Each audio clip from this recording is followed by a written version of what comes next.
आपकी जर्नी से शुरुआत करते हैं जी। कहाँ से शुरू हुई लाइफ? सर मैंने शुरू में जब मैंने अपनी एजुकेशन पूरी की जी। पढ़ाई कंप्लीट करने के बाद जब हमारे मन के अंदर में इच्छा आया कि पैसा कमाना चाहिए तो कई फ्रेंड से हमने सजेशंस लिए। हमने कहा भाई कुछ काम बताओ हमें। तो मेरे एक मित्र मुंबई में रहा करते थे तो उन्होंने कहा अजय जी आप मुंबई आ जाओ।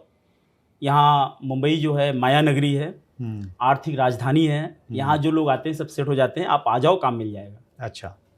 मैं गया वहाँ पे तो उनके एक मित्र थे, उनके माध्यम से कंपनी थी TPR कंस्ट्रक्शंस। अच्छा। ठक्कर पालन रसिक। अच्छा। वो कंपनी के अंदर में गया मैं। तो वहाँ पे जब कंपनी के मालिक से हमारी मुलाकात हुई, बातचीत हुई तो उन्होंने मुझे अपने यहाँ काम पे रख लिया। अच्छा। उस टाइम में मेरी उन्होंने जो सैलरी फिक्स की होती थी 2,500 रुपया। अच्छा। कौन से साल की बात होगी? ये 2003 के आसपास की बात है। अच्छा, ओके। 20 साल पहले। हाँ, काफ़ी पहले की बात है। तो मैं वहाँ पे 2,500 रुपये महीने में वो कंपनी के अंदर काम करना स्टार्ट कर दिया। लेकिन कहते हैं ना कि भगवान जो है हमेशा कुछ न कुछ जिंदगी के अंदर में अच्छा करने के लिए सोच रहे होते हैं। yes. हमें पता नहीं होता, जब हमारे साथ कुछ बुरा होता है तो हमको लगता है भगवान ने हमारे साथ गलत कर दिया। उसी बीच में घर में हमारे लगभग 8 महीने की मैंने जॉब की थी, घर में कुछ ऐसी प्रॉब्लम्स आई कि मुझे वो पूरा काम छोड़ के घर वापस आना पड़ा। जब मैं वापस घर आया तो ऐसे हालात नहीं बने कि फिर वापस मैं मुंबई जाता, क्योंकि उस टाइम में मेरे मन के अंदर में एक ही चीज़ समझ में आई कि हम मुंबई में रह के पैसा भले चाहे जितना मर्जी कमा लेंगे, लेकिन घर में किसी को दिक्कत आ गई तो हम उनके काम नहीं आ सकते।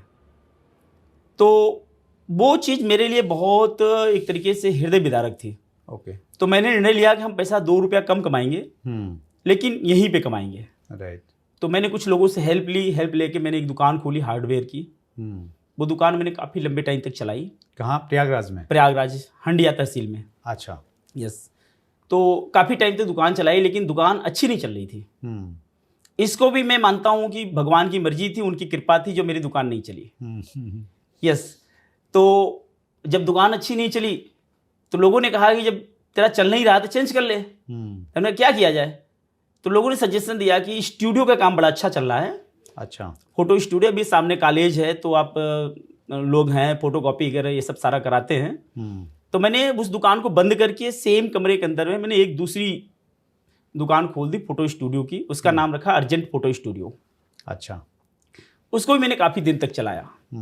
भगवान की कृपा बरसी और वो दुकान ही मेरी नहीं चली। क्या बात है। राइट। शायद अगर वो दुकान चल गई होती तो मैं आपके साथ यहाँ नहीं बैठा होता।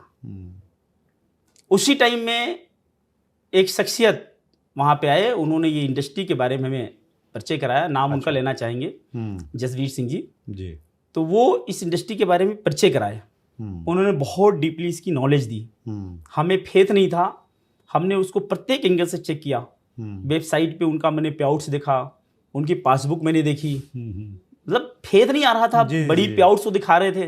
तो मुझे ऐसा लगता है कि इतनी पे आउट नेटवर्क मार्केटिंग के अंदर में हाउ इज पॉसिबल? अगर बिना किसी इन्वेस्टमेंट के लाखों रुपए महीने के आ सकते हैं तो लोग जो है 10-20-25 हज़ार रुपए के लिए इधर उधर क्यों भटकते हैं?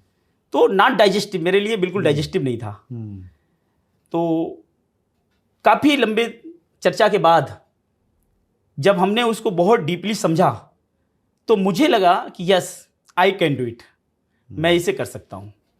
तो मैंने डे 1 से इस काम को स्टार्ट कर दिया। अच्छा। आज के 10.5 साल पहले।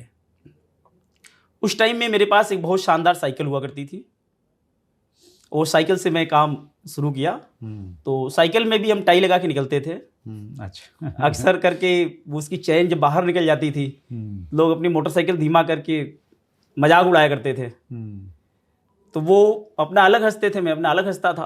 उनको लगता था मैं पागल हूँ, मुझको लगता था ये पागल है। मुझे लगता था इसको पता नहीं मुझे जाना कहाँ है। उसको लगता था बेवकूफ़ आदमी साइकिल से जा रहा है टाई लगा करके। थी उस टाइम की सोच। मेरे मन में ये था कि करूँगा कुछ। मैंने साइकिल दौड़ाई, मोटरसाइकिल में आए, फिर कार में आए। इन 10.5 सालों में मैंने 9 कारें खरीदी कंपनी से। अरे वाह, क्या बात है। अपने पर्सनल यूज़ के लिए। और प्रेजेंट टाइम में हम टॉप मॉडल की फॉर्च्यूनर और टॉप मॉडल की BMW गाड़ी रखे हुए हैं। क्या बात है। तो जर्नी थी, चलती चली गई। धीरे धीरे करके ज़िंदगी के अंदर चेंजेज आते चले गए। घर अच्छा हो गया, लाइफ स्टाइल अच्छी हो गई, अच्छी ऑफिस हो गई इलाहाबाद के अंदर में, अच्छे एसेट्स खड़े हो गए, ज़िंदगी में जीने का एक मकसद मिल गया।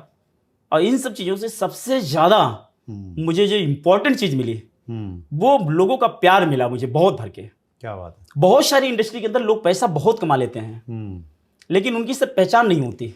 उनको अपनी पहचान बनाने के लिए पैसा खर्च करना पड़ता है।